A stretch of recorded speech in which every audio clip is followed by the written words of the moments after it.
Oi, hoje a gente tem um papo muito importante sobre cultura de doação, filantropia no Brasil.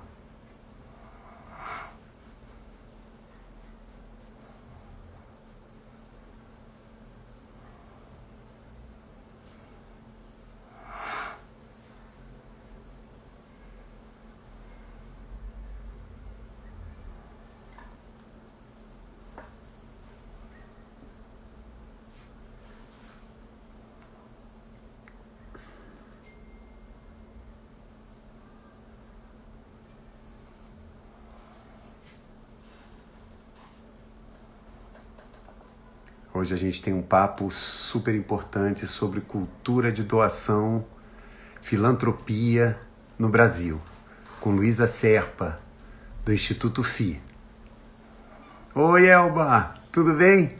Oi, Lu, deixa eu já te adicionar.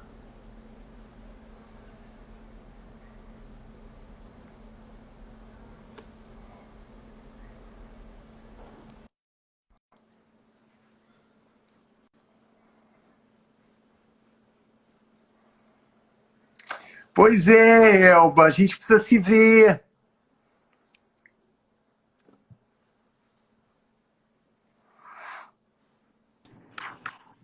Olá, Oi, tudo bem? tudo e você?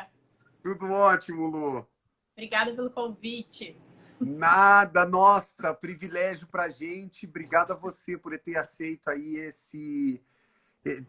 disponibilizar essa horinha e essa sua sabedoria sobre filantropia, cultura de doação. Vai ser fantástico.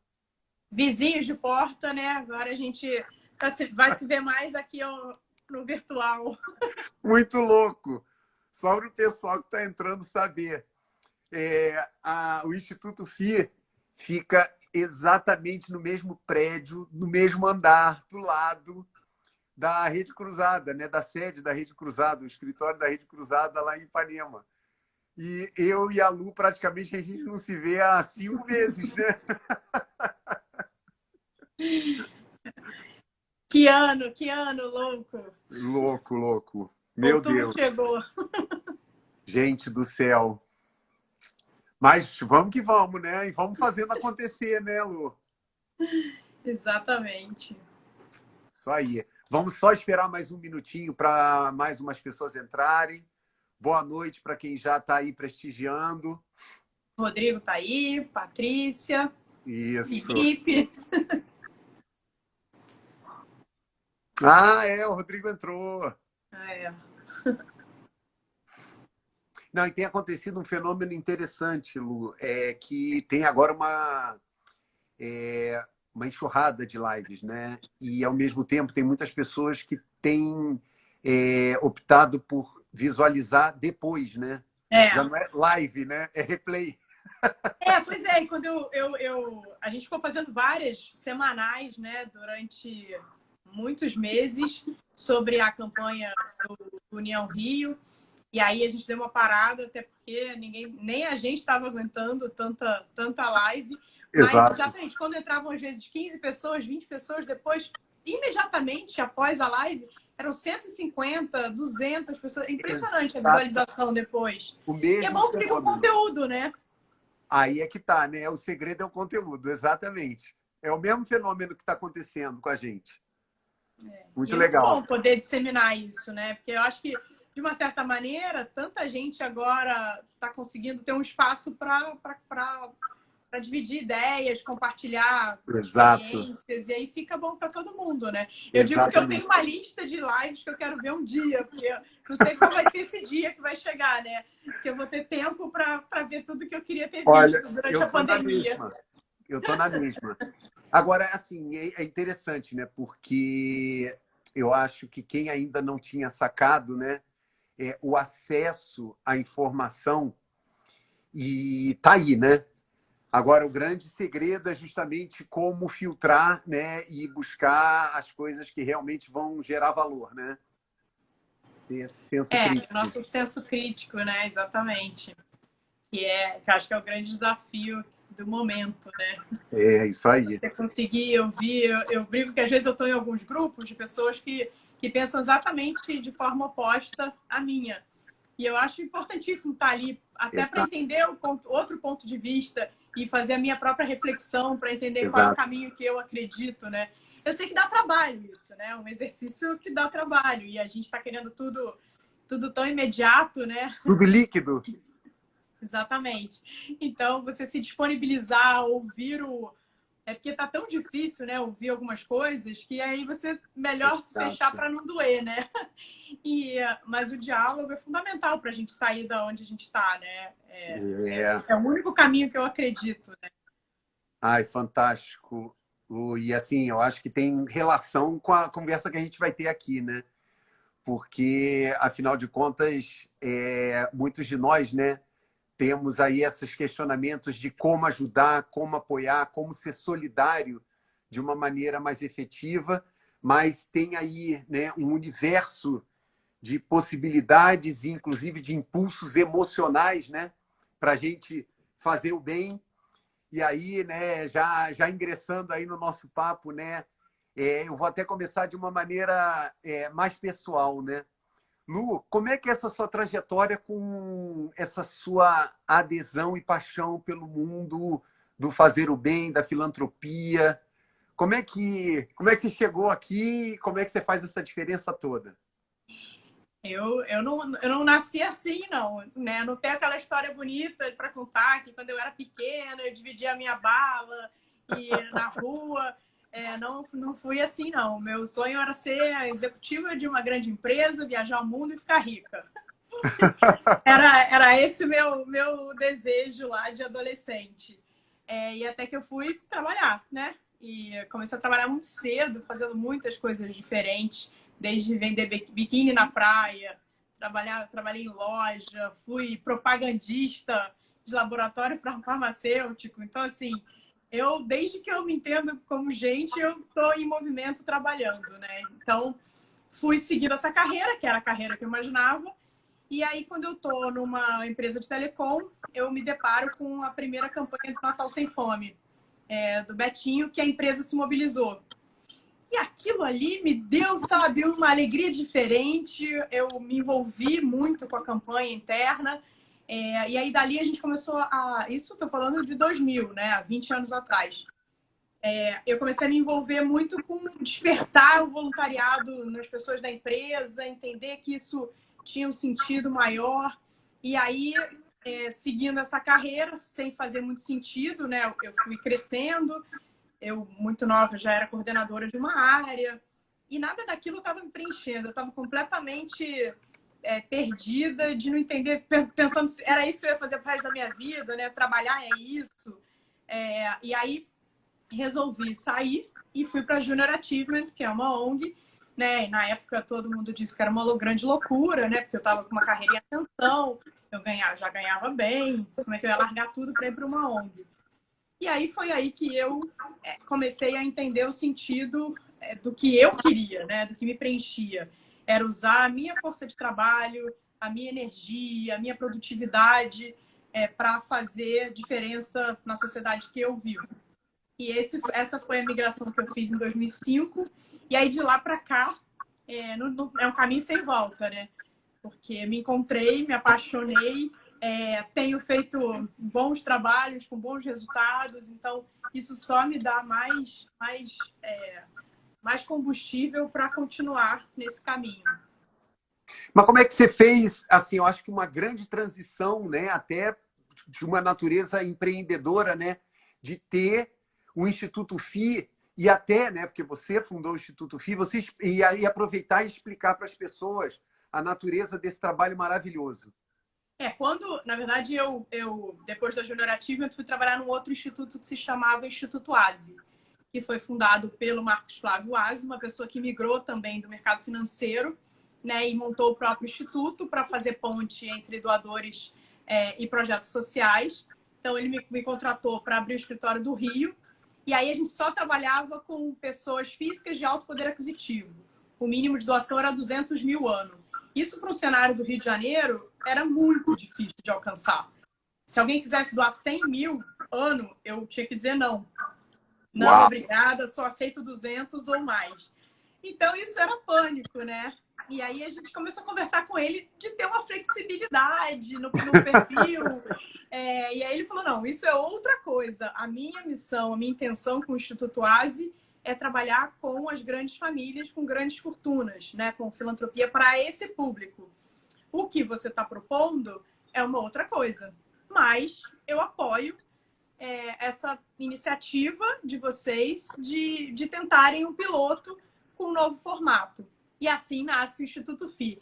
Então, eu digo que assim, o Instituto FI nasce de uma forma muito confortável, né? Porque eu tinha um investidor dizendo, olha, eu banco o seu primeiro ano, vai lá ver se essa história dá certo. No segundo ano eu te dou 50%, você tem que achar outra metade de maluco para apoiar o que você está fazendo. E no terceiro ano eu te dou 25%. Vamos ver se essa ideia para de pé. E assim começa, né? Então, assim, eu jamais diria que eu era empreendedora. Mesmo quando eu era na Junior Achievement, falava de empreendedorismo, escola, eu falava, eu risco, tomar risco, né? Esse perfil empreendedor. Mas olhando minha trajetória, eu de verdade sempre fui empreendedora, né? Quando você bota uma mochila nas costas e vai vender biquíni na praia com 18 anos, 17 anos, já tem ali um sinal de que, de que eu era empreendedora e nem usava essa palavra na época, né? Então, dali surge o Instituto FI, ampliando o público e diminuindo essa barra, né? Então, a gente aceitava 20 mil ano, 10 mil ano. Para a gente, o importante era trazer as pessoas para essa ação, independente do valor. E aí, ao longo da trajetória, a gente vai educando, a gente vai aproximando esse doador da causa dele para tentar ir aumentando o valor de doação. É interessante, porque eu acho que tem muita gente na live que não sabe, né? Você faz o match entre... você é o Tinder da filantropia. Exatamente, exatamente. É a ponte entre o doador e o seu desejo, né, a sua causa do coração ou do que ele acha que é a mudança que precisa acontecer, e do outro lado os projetos que já estão executando isso. E aí a gente faz esse casamento e a gente acompanha toda a doação do início ao fim, que também é uma etapa importante. Então, o FI faz uma curadoria bacana com o perfil do doador, né, antes de tudo. Quem escolhe o projeto é o doador, então a gente leva um cardápio e ele fala, bom, eu gostei desse. E aí ele sabe exatamente o que o dinheiro dele vai fazer naquele projeto. Vou doar 50 mil ano. Bom, 50 mil eu vou comprar material escolar, eu vou pagar uma professora e vou pagar uma pessoa da cozinha. Ele sabe exatamente o que ele vai fazer quando ele começa a doação. E aí a gente cria várias metas, indicadores de acompanhamento desse projeto para ele. E o projeto, na verdade, a gente não faz nada que o projeto já não execute. A gente não inventa nenhum novo projeto para a ONG executar. Ela diz o que ela precisa e que forma que ela vai fazer esse trabalho. E aí a gente só valida e vê se o entendimento está correto de todas as partes e aí começa o apoio. Fantástico. E em função exatamente disso, né? Eu fiz o meu dever de casa para conversar com você e eu vi uma situação assim aparentemente contraditória no Brasil, né? Que nós somos um povo muito solidário, muito hospitaleiro, mas muito movido pelo impulso, né? Ou seja, sempre que tem uma catástrofe ou sempre que tem uma situação em que realmente vai direto numa causa emergencial ou urgente, o brasileiro, né, ele se apresenta. Eu me surpreendi que metade da população brasileira doa pelo menos uma vez por ano. E a gente sabendo do perfil, inclusive socioeconômico no Brasil, né, é realmente maravilhoso. A questão é que são movimentos por impulso, né, e não uma coisa consistente. Como é que é essa sua percepção e essa sua vivência com essa cultura, com esse perfil? Bom, e em cima desse dado que você apresentou, os mais solidários são os que ganham menos, né? São as classes mais baixas. Também tem essa outra característica nessa avaliação, né, do perfil do doador no Brasil.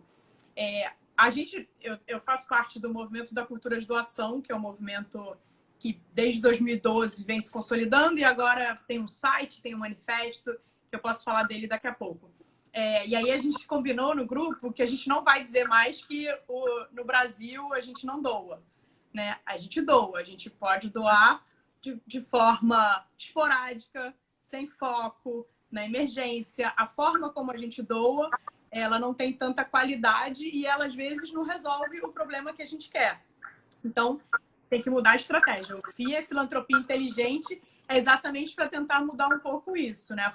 A forma como você doa e para que você doa. E qualificar esse doador, né? A análise crítica desse doador. Ele saber o que ele está fazendo com o dinheiro dele e ele ter o cuidado com o dinheiro dele para a doação da mesma maneira que ele tem com o investimento de negócio dele, né? É cuidar desse dinheiro para que ele, de fato, tenha uma transformação social que ele espera. Então eu acho que precisamos avançar, né, nessa cultura de doação, mas isso depende de cada um de nós, depende da gente trabalhar isso com as futuras gerações, porque é um processo que leva um tempo. Com a experiência do FII, eu falo que é uma experiência que vai na contramão de tudo isso que a gente vê em pesquisas, porque a gente tem 6 anos e a gente saiu de uma movimentação no primeiro ano de 1,5 milhão para esse ano com uma tendência de fechamento de mais de 30 milhões.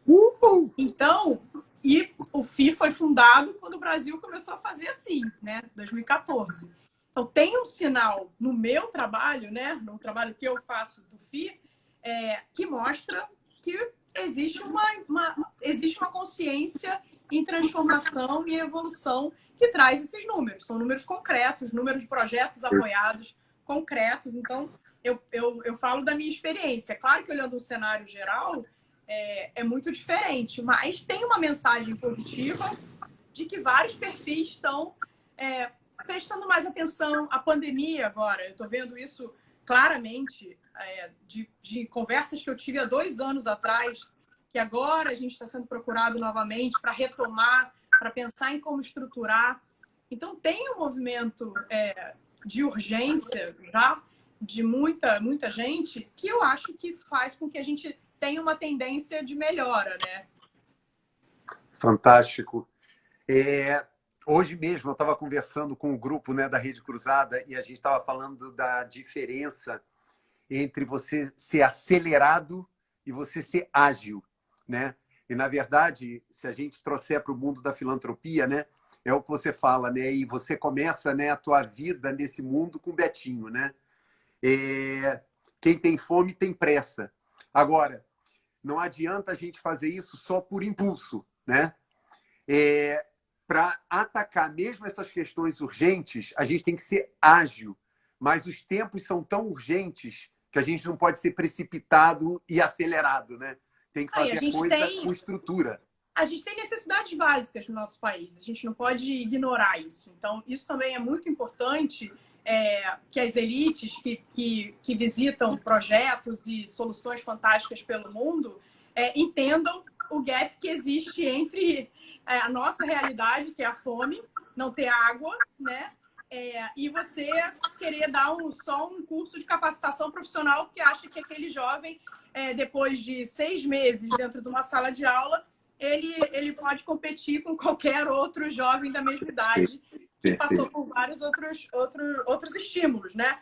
Alimentação, vitamina, todos os estímulos psicopedagógicos, motores e tal. Então, tem que entender esse cenário. Não que você vai estacionar e congelar nesse cenário. Você precisa entender o esforço que precisa ser feito para a gente conseguir subir cada degrau, né? Então, a fome, ela já existia, né? Não foi uma novidade, ou foi, né? Ou para muita gente foi. A fome já existia. Vem uma pandemia, agrava a situação e coloca um monte de gente que não estava nesse cenário de volta nele. Então, essa é a realidade do país, né? Os vídeos que eu vi durante essa pandemia, de casas que eu vi, de crianças com paralisia cerebral dormindo numa cadeira de praia, porque estava numa ocupação que foi despejada. Então, assim, coisas reais, Rio de Janeiro, entendeu? Não estou falando nem do interior. Então, essa é a nossa realidade. E aí o que a gente precisa pensar de forma inteligente e estratégica é como a gente muda isso. É claro que sem política pública a gente não consegue escalar nada. Então, qual é o papel da sociedade civil na cobrança, né, de que atitudes corretas sejam tomadas para a gente poder virar o jogo, né? E eu acho que essa pandemia me trouxe uma certeza de que é muito possível fazer quando você quer fazer bem feito direito para chegar em algum lugar. Né? A gente movimentou no FI, nessa campanha específica de cesta básica do Movimento União Rio, 22 milhões de reais com compra para cesta básica ali. Entrava dinheiro, comprava com cotação, com entrega, com prestação de contas, com recibo. Então, é muito possível. Então, uma prefeitura, um estado não conseguirem fazer essa articulação, a gente não pode mais aceitar isso. Não pode aceitar. Eu acho que é exatamente isso. A gente tem que se indignar e reagir, né? Exatamente. Eu, né, compartilhando com você, acho até que você sabe, né, a Rede Cruzada a gente atende no universo tanto de beneficiários, né, das crianças, dos jovens no contraturno, quanto os próprios colaboradores, 1.000 famílias. E, Lu, com um mês de pandemia, ou seja, no mês de abril, a gente mapeou que 300 das famílias que estão no ecossistema da Rede Cruzada já estavam em insegurança alimentar. E aí é o que você falou, né? Foi a decisão que a gente tomou de que aquele não era o momento da gente discutir o projeto político-pedagógico. Era o momento de correr atrás de cesta básica.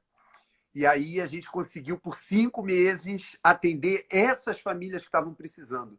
E uma coisa linda que aconteceu, para corroborar um comentário que você fez, é que lá pelo 3º mês, algumas das famílias que a gente estava atendendo devolveram a cesta básica. Porque eu até...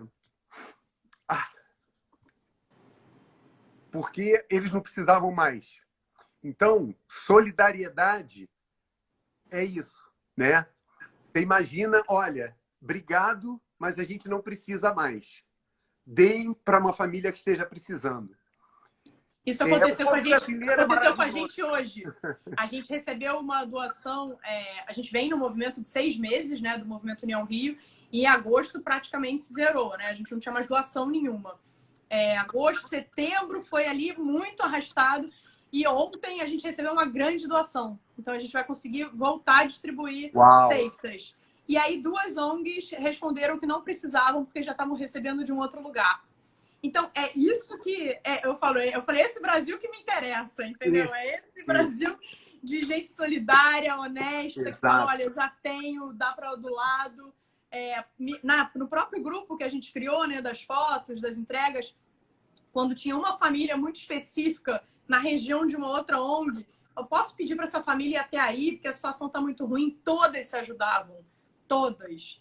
Então, realmente, assim, eu sempre fui muito otimista, mas, assim, esse movimento que a gente está fazendo parte, que tem tanta gente envolvida. Outro dia a gente fez as contas, tem mais ou menos umas 1.500 pessoas envolvidas, voluntárias, né? Entre todos os que estão nessa gestão do União Rio, mais as ONGs, mais os voluntários, que todas as ONGs mobilizaram para a entrega de cesta. É um trabalho muito, muito pesado de carregar cesta, entrega a cesta, separa, organiza fila, organiza isso, com risco de contaminação.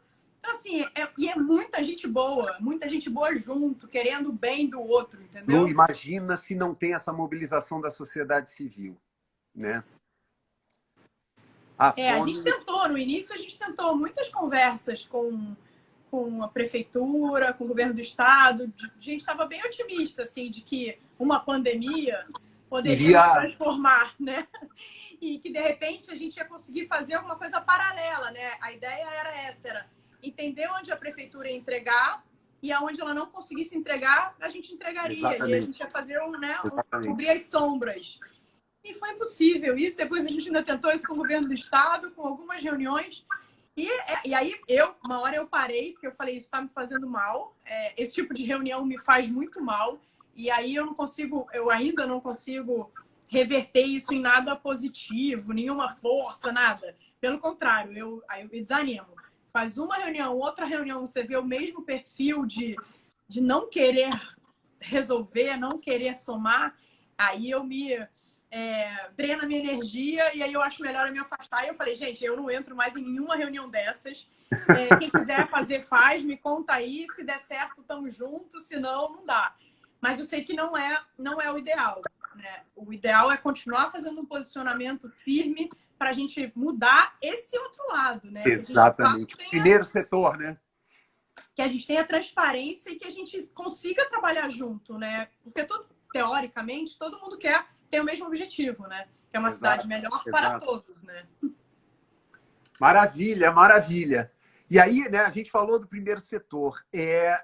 Você sabe, né, que eu tenho aí o papel, né, de gerência da Rede Cruzada, terceiro setor, uma OSC.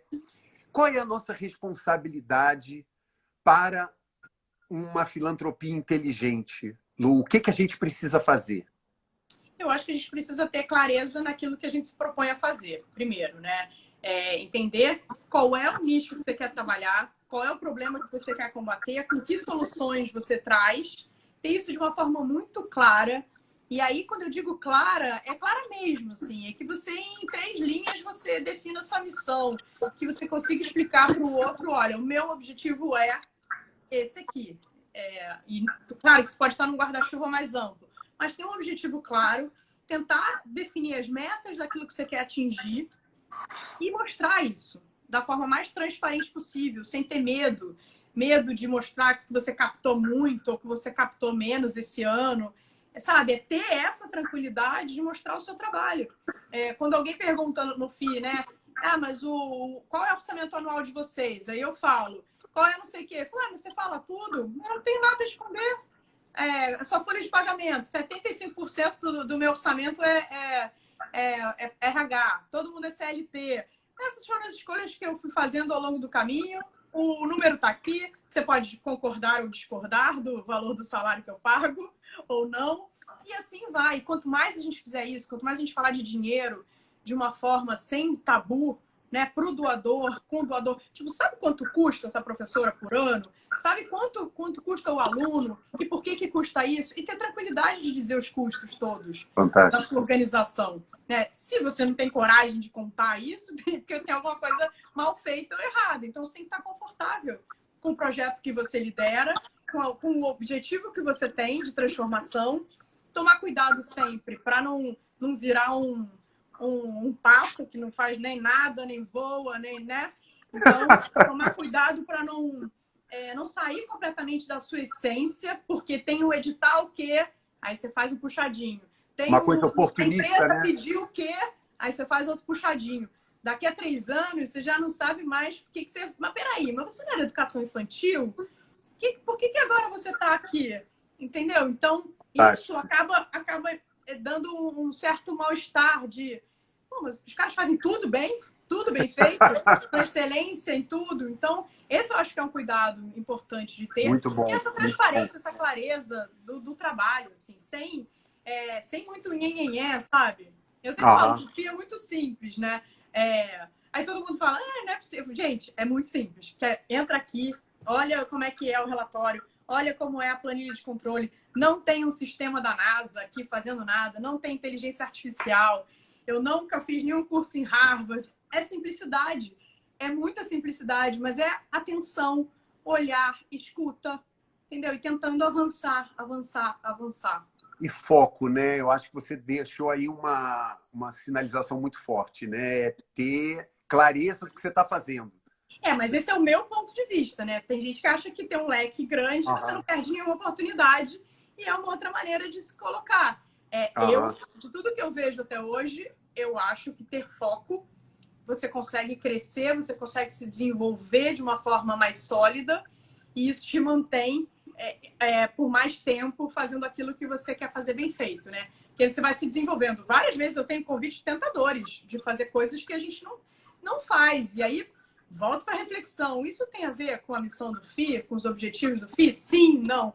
E às vezes vai ali, bate na trave, até que tem, mas a gente ia ter que... então não. Né? E dizer não para dinheiro, né, no terceiro setor, como é que você nega alguma coisa que te aparece? É importante. E você começa a ser valorizado também pelos nãos que você diz. Exato. ninguém ganha credibilidade sendo muito, né, permissivo, compassivo, né? Não tem E como. outro dia eu estava fazendo essa reflexão, né? Que a gente vem nesse crescimento enorme, isso tem um preço, né? Eu estou exausta. E aí me pergunto quanto tenho que crescer, se tenho que crescer tanto todo ano, né? Isso também é importante da gente, que a gente vai entrando numa roda viva de que tudo é escala, de tudo isso, tudo aquilo.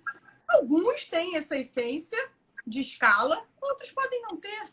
E tá tudo bem também, a gente tem espaço para todo mundo. Então eu estou um pouco nessa reflexão do quanto crescer, como crescer, a que preço, né? Olha, eu posso entrar nessa reflexão um pouquinho, Lu, porque... Não, isso é fantástico, porque vai no âmago de uma reflexão que a gente vem fazendo no mundo hoje, né? Quando se fala em escala, em crescimento, e que a medida do sucesso é sempre crescer, explica muito da encruzilhada que o mundo se meteu, né? O mundo, né? Todos nós, porque é o que a gente fala, né? Da mentalidade da escassez, a mentalidade, né? De que eu tenho que acumular, acumular, acumular, acumular. E aí eu tenho refletido muito também no que, e quando você comenta, né? De ter muitas causas, né? Não ter um foco.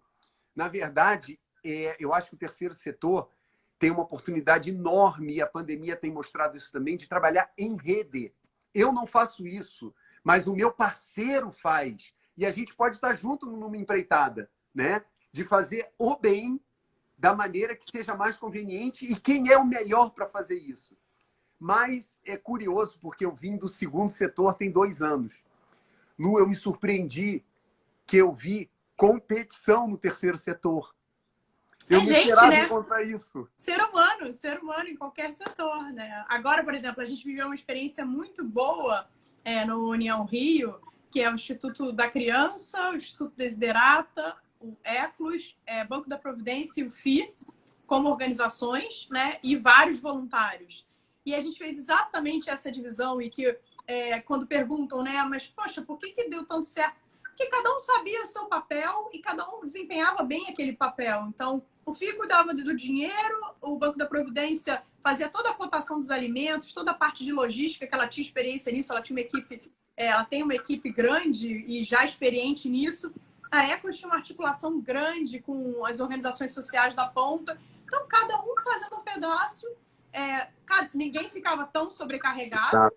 E a gente estava junto, né? Mas a gente tinha um objetivo comum. Do outro lado, na frente de saúde, a mesma coisa. O Estudo da Criança e o Desiderata. Então, isso mostrou que quando a gente se junta, a gente fica muito mais forte. Muito mais forte. Mas a gente tinha um objetivo comum, né? De uma emergência, pandemia. E no FII, a gente vem tentando isso há muito tempo, porque como a gente não tem projeto próprio, a gente fica o tempo inteiro vendo esse que vai até 7 anos, esse que pega a partir dos 7, o outro que pega até depois de 14. E a gente fala, pô, vocês precisam conversar. A gente já tentou isso algumas vezes, né? Promover alguns encontros. E não acontece, não dá liga, né? Porque tem uma vontade de ser autoral, né? De botar uma etiqueta. E aí fica difícil, né? Quando a gente não baixa a guarda. Olha, junto. Eu vou fazer aqui uma frase que saiu hoje também na nossa reflexão da equipe da Rede Cruzada. Autoria com alteridade, né? Quer dizer, alteridade é quando eu tomo em consideração as potências do outro. E não, como diz um grande amigo nosso, presidente da Rede Cruzada, né? Não é ter uma ONG para chamar de sua, né? É ter uma causa para chamar de nossa. E aí, sim, a gente está vivendo também, né, da mesma forma, o Educação Mais Digital, né, que você deve estar acompanhando também, já que, né, o momento é de, pelo menos, dar acesso a alguma forma de educação a essa altura da pandemia, um grupo de ONGs percebeu o seguinte, mas se não se disponibiliza sequer os devices, né, os equipamentos, a conexão para os jovens mais desassistidos, vai aumentar a desigualdade.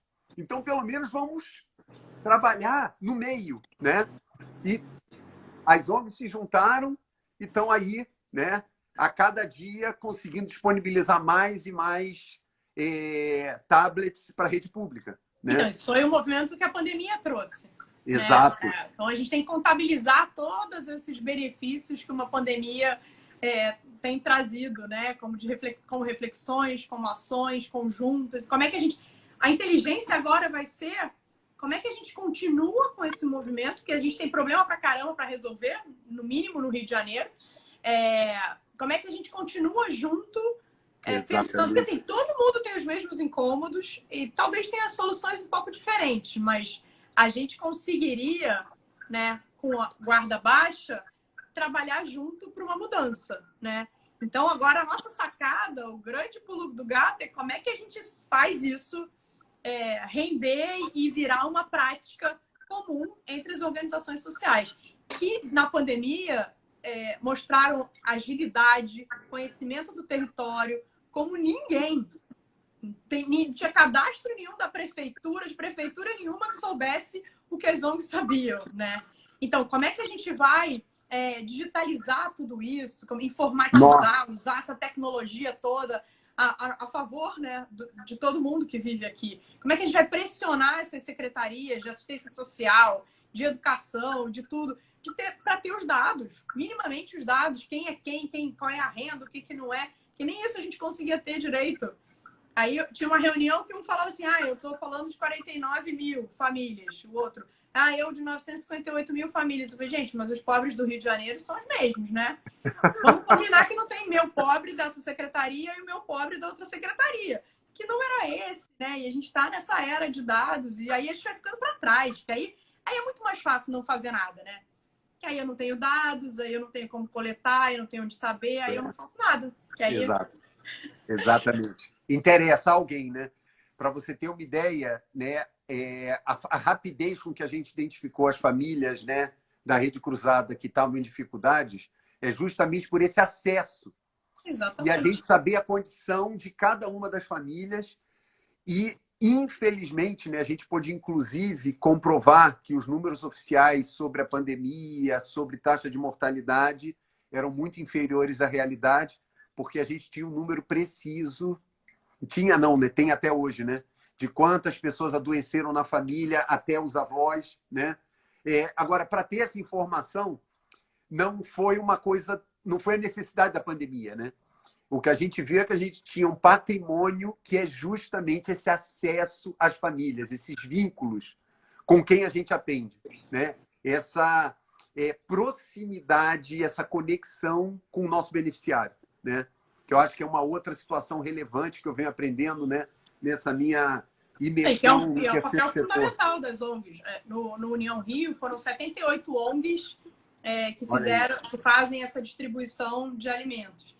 Eles têm um cadastro, né? Tanto dos que eles já atendiam, como eles triplicaram, né? Esse cadastro. Porque eles passaram a atender, né? Exatamente. Eles atendiam 150, né, alunos e aí as suas famílias, e esse cadastro triplicou. Então, não existe uma dificuldade para encontrar isso. E aí, quando a gente ia tentar entender do auxílio emergencial, por que não chegou, por que chegou, era muito claro. Isso aqui, foi inconsistência disso, aquilo. Assim, tudo dá para resolver. Daria, né? Daria para resolver em tese. Mas isso eu acho também que é uma força e de uma certa maneira, no momento que a gente está vivendo, que as ONGs estão sendo descredibilizadas o tempo inteiro, né? Começaram a ser de uma forma tão forte, essa resposta dessa organização, né, dessa entrega de que quem não morreu de fome não morreu porque alguma ONG chegou, né, com comida e não porque o poder público entregou alguma coisa, isso é muito forte. Então, a importância do papel das organizações da sociedade civil do nosso país não pode perder espaço, de maneira alguma. Então, a gente tem que realmente se organizar, ter clareza nos objetivos, ter clareza nas propostas, não ter nenhum radicalismo, né? não ter esse lado, aquele lado, olhar o bem comum para poder avançar, que é o início da nossa conversa, né? Fantástico, fantástico. E uma outra coisa que me chama a atenção também, e que foi corroborado pelo meu dever de casa, é que ainda existe muito pudor, né? Assim, um perfil muito baixo do doador, né? O doador parece que quer ser anônimo, né? Como se fosse feio ele dizer que consistentemente, regularmente apoia alguma causa. Você sabe por que isso, Lu? Bom, eu acho que isso vem da formação do nosso país, né? Religiosa, né? Da caridade, do assistencialismo, de dar com uma mão e esconder a outra. Como é que é? Não sei muito como é que é mas tem uma, né? Eu dou com uma mão, mas eu escondo a outra. Não sei muito Exato, como é. Mas eu acho que vem de um pouco dessa construção, né? Eu não preciso mostrar a caridade que eu faço. E isso, eu sempre falo, né? Que quem é que muda isso? Somos nós mesmos, né? Como sociedade. Então, se a gente está numa... Eu fiz um TED até que eu falei isso. Tá numa rodinha de uma festa animada. E aí você pergunta, gente, vocês dão para alguma ONG? E aí 2 pessoas falam assim, não, isso é problema do governo, não é problema meu. Se o resto da rodinha inteiro virasse de costas e falasse, bom, então eu não quero mais me relacionar com alguém que não pensa no próximo, de repente as coisas começariam a mudar. Né? Então, se a gente, como sociedade, começasse a cobrar dos nossos pares atitudes mais altruístas, empáticas, a gente ia conseguir transformando e gerando incômodo, né? Como assim você não doa? Como assim você ganha tanto? Numa mesma conversa de, esse ano a empresa lucrou tanto, e você doa quanto, né? Fazer a pergunta de você doa quanto? Isso começa a gerar um incômodo e uma mudança entre nós mesmos, entendeu? Então, para mudar esse comportamento e a gente ter orgulho de ajudar alguma instituição, né, alguma ação ao meu redor, a gente precisa falar sobre isso. E tem que pegar mal, não fazer, não falar. É o contrário. Mas isso é mudança diária, né? Exato, exato. Não, e o que eu achei incrível é que o país, né, mais solidário do mundo, né, que tem o povo mais que doa, é Mianmar, que está pela 90ª colocação em termos econômicos, né? Mas também tem uma questão religiosa. Opa, explica também isso tem uma aí. questão. Não sou especialista nisso, mas nesse caso específico que eu fui tentar entender, tem uma questão religiosa, né? De fazer o bem aqui no presente para eu poder prosperar no futuro, quando morrer. Exatamente, tem vários, muito como o judeu também pensa, né? Eu também faço bem aqui na Terra para ser bem recebido. Então tem várias conotações religiosas nessas atitudes, né? E eu sempre digo que não importa, importa que faça, né? Não fazer é que não serve. Então a religião que Fantástico. for, que esteja motivando, só que aí acaba direcionando para a forma como a gente se estrutura na doação, né? Claro que a gente tem uma influência grande. Então, se a gente tem uma formação de país, de cultura, numa determinada religião, a gente caminha para uma prática de um determinado jeito. Em outro lugar, de outro. E a gente pode mudar isso, né? Mesmo não tendo as nossas religiões todas, a gente pode ter uma atitude cidadã, né? De olhar para o próximo, independente da religião que você pratica. A Maria Tereza está perguntando aqui, o que fazer com o nosso privilégio? Como acompanhar os que não tiveram as mesmas oportunidades, né? Na verdade, a gente tem que acelerar isso, né? A gente tem que dobrar o esforço para conseguir trazer todas essas pessoas que estão à margem há tantos anos por uma situação minimamente digna, né? Ela sabe bem isso, porque ela vive dificuldades diárias com as famílias todas que a One by One apoia, tanto de locomoção como de saúde, de não acesso a remédio, não acesso à fralda, pessoas que nunca tiveram uma cadeira de rodas para o filho há 15 anos. Então, assim, são situações dramáticas, urgentes, e que a gente, como, né, nós, como privilegiados, né, de outras condições e tal, a gente precisa olhar para isso, para conseguir trazer essa conversa para um outro patamar. Exato. E eu sempre digo assim, que quando eu falo com muita gente muito rica, né? E assim, não tem que ter culpa de ser rico, tem que ter responsabilidade. Essa é a diferença, né? Quando eu falo com gerações mais novas, ninguém tem culpa do útero que nasceu, mas tem responsabilidade. Essa conversa não pode ser diferente disso. Então, você tem que ter clareza dos privilégios que você tem e você precisa agir. agir com responsabilidade. Esse é o caminho que eu acredito. Fantástico, fantástico. E assim, pensar, né, que aí o outro lado, né? Eu acho que a gente é a cultura assim, tanto desse foco dos privilegiados, mas também de uma mentalidade de compartilhar, né? Quando você fala, né, que a maioria das pessoas que doam no Brasil são justamente as que vêm das situações mais difíceis, né? Talvez O que até porque tem uma... Eu ouvi nessa pandemia que se o meu vizinho tem o que comer, eu não passo fome. Isso é uma realidade das comunidades, das favelas, que eu nem nunca tinha parado para imaginar até. E é verdade, né? Aí quando acaba, meu vizinho que saía para trabalhar e eu estava desempregado, mas ela me dava um pão, às vezes ela me dava um leite, né? E isso acabou com a pandemia, aí é uma miséria absoluta mesmo. Exato. Né? Então, essa solidariedade que eu estou dizendo que acontece, e a gente vê isso o tempo inteiro. Os relatos todos são assim.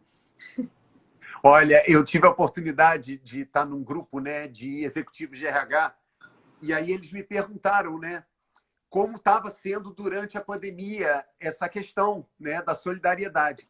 Aí eu disse que nas comunidades não tinha novidade nenhuma, porque desde sempre, até por estratégia de sobrevivência, tem a partilha, tem a troca. É a mulher que sai para trabalhar e deixa o filho com a vizinha, né? Quer dizer, já tem, para muitos, né, esse entendimento de que se não tiver junto, vai pegar, né? Vai pegar. Exatamente. E é o que a gente não sabe, a gente vive de outro jeito, né? A gente vive em lugares que a gente nem conhece o outro, não sabe, né? Às vezes a mulher do vizinho está apanhando e você acha melhor não ligar para a polícia para denunciar, né? Então é bem diferente a maneira de conviver, né? E a gente tem sempre que aprender, né? Com todo mundo. Então ter a humildade de ouvir, de entender o diferente, de ver o que vem de bom ali, né? Eu falo, gente, eu sempre acredito que a maioria são os bons, mas assim, tem gente ruim em todo lugar também, né? Exato. Tem o mau caráter, tem o preguiçoso, né? Tem tudo. Então tem que ter um olhar atento para onde você está inserido, né? E é aquela coisa, né, que eu posso parafrasear, né? Não basta você ficar entristecido ou criticar uma situação. É se perguntar o que você pode fazer para mudar aquilo, né? Já não dá mais, né? Essa história de ser crítico de internet, crítico de rede social e não fazer nada. Eu falo que eu tô ficando super intolerante, né, a tudo isso. Eu tô com pouco tempo para perder, né? Exato. Meus dias estão super preenchidos, eu tenho 2 filhos e tal, então é animado o negócio. E aí não dá para perder tempo sabe, com discurso vazio. Então, assim, e aí, o que você vai fazer com toda essa raiva que você tem? Entendeu? Vai botar livro na praça? Vai plantar? Vai limpar calçada? Qualquer coisa, vai se mexer, vai se envolver com alguma coisa. Tenta entender seu papel no mundo coletivo, né? Então, eu tô chata. Eu falo que tô bem chata. Lu, você não tá chata, não. Olha, e tem algumas coisas que a própria língua portuguesa denuncia, né? Muitos de nós, né, que estamos agora aqui tendo essa oportunidade de conversar com você, a gente vive em prédios, né, em condomínios. Olha o nome, condomínios, né? Domínios em comum. E tem gente que não fala com o vizinho, né? E tem gente que ignora o porteiro, né? E não dá sentido para o trabalho dele. Então, dá para fazer alguma coisa agora no vizinho. Eu só estou dando spoiler. Pede, né? Quando eu faço essas conversas e tal, eu dou uma dica. Uma dica é aqui agora, entendeu? Exato. Entra na internet, fala, eu sempre quis contar história. Entra na internet, encontra um lugar para contar história. Agora na pandemia tá ruim. Grava um áudio, um livro e manda para um lugar para os cegos, para um livro novo. Entendeu? Tem tanta coisa para fazer. Tanta coisa. Eu lembro que uma vez eu visitei uma ONG que tinha um senhorzinho sentado no canto descascando legumes. Ele ia todo dia para lá descascar legumes. Esse era o trabalho voluntário que ele fazia. E ele dizia, mas quem ganha sou eu de estar aqui fazendo isso. E era uma ajuda enorme para a ONG. Ter aquela ajuda ali de alguém descascando legume pra caramba para o almoço das crianças. Então, são coisas muito simples. Você não precisa de nenhuma habilidade do Michael Jackson, entendeu? Para poder agir. É assim, é parar, respirar, pensar o que te toca, o que você acha que você podia contribuir, que talento que você tem. E colocar isso a serviço, entendeu? Não é nada muito complexo. Muita gente me pergunta, que curso eu deveria fazer para migrar para o terceiro setor? Não faz curso nenhum, arregaça a manga e começa a trabalhar. Traz tudo que você tem da sua vida profissional para isso. É isso, sabe? Não tem que ficar criando cursos e metodologias e blá, blá, blá. Nada disso, sabe? Se concentra naquilo que você quer fazer. Vai para jogo. Feito. O Renê está perguntando para você se você acha que a sociedade brasileira vai ser mais solidária depois dessa pandemia. Então, já me fizeram essa pergunta umas 2 vezes e aí a minha resposta é a mesma. Depende do dia. A minha resposta depende do dia. Tem dias que eu tô super otimista e tenho certeza que sim.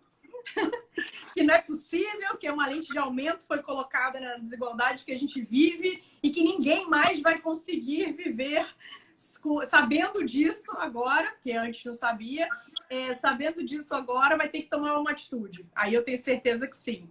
E aí, quando eu vi as doações caírem absurdamente em agosto, aí eu já achei que não, que todo mundo voltou para a própria vida, todo mundo voltou, né, a gastar os 60 reais fazendo a unha, que é uma cesta básica para uma família durante 20 dias. Então, assim, eu falei, eu já não sei. Então, depende do dia. Eu quero acreditar que sim, mas eu vejo atitudes que não. E aí eu já não sei mais o que nos tornará, né? E é isso que é muito ruim de pensar. Porque um ano como esse, que a gente não saia disso com uma outra postura, e agora, né? O que vem para a gente mudar ou a gente nunca vai mudar mesmo, né? Exato, exato. Olha, maravilhoso, Lu. Eu estou aqui pensando numa frase que eu sempre me vem à mente quando eu converso sobre fazer o bem, né? Um filósofo brasileiro pouco reconhecido chamado Bezerra da Silva. Malandro que é malandro faz o bem por esperteza. Quando você diz, né? Eu estou aqui cortando legume e quem está recebendo sou eu, né? Não é o outro que vai se beneficiar disso que eu estou fazendo. Então, se nós todos soubéssemos como é bom fazer o bem, a gente ia até ser egoísta. Não, eu sempre digo assim, as empresas deviam investir nisso, em reduzir desigualdade, porque quanto mais próspera uma cidade, melhor para os negócios, né? Melhor para todo mundo. Então, quem ganha com essa miséria, com essa desigualdade, são poucos, né? É um grupinho ali que vai carcomendo toda essa nossa sociedade. Então, assim, se você não começa a agir para acabar com isso e tornar o mundo, né, cidade, estado, país, num lugar mais próspero para todos, né, não deixar ninguém para trás mesmo, isso é bom para todo mundo. Não é possível que isso não fique claro, né, com tudo que a gente vê, que a gente vive.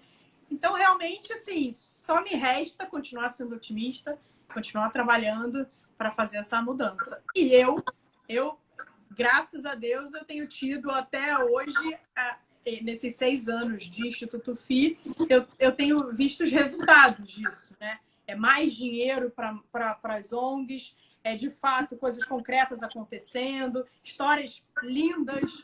Assim, eu falo que eu sou uma privilegiada, porque assim, abrir um e-mail, abrir um relatório, histórias lindas, pessoas maravilhosas, e quando eu pergunto, mas por que você faz isso? Alguém já ali muito miserável com 50 crianças, por que você faz isso, né? E a resposta é porque eu não faria. É tão lindo isso, que eu já ouvi mais de uma vez, de pessoas completamente diferentes, em realidades completamente diferentes, e eu gosto de fazer essa pergunta exatamente para ouvir isso, porque é isso mesmo. Por que não? Por que eu não faria? Essas crianças não têm nada, né? A Cris, que está aqui, ela está vivendo com a gente um processo numa creche que é isso. Pai, mãe, filha, que ninguém tem emprego, nada e eles ainda cuidam de 50 crianças ali no contraturno. Que é uma loucura, que você fala, meu Deus, mas por que as pessoas fazem isso, né? Em vez de estarem ganhando o próprio dinheiro, querendo sobreviver ou melhorar ou prosperar, não. Eu tô ainda compartilhando isso com um monte de criança. É impressionante, sim. Só eu tenho realmente a sorte de ver e viver essas histórias, conhecer essas pessoas e acreditar que tudo pode ser muito melhor. Maravilha. Olha, eu sei que daqui a pouquinho a gente vai ser cancelado pelo Instagram. Então, antes de qualquer coisa, eu quero agradecer você muito mais.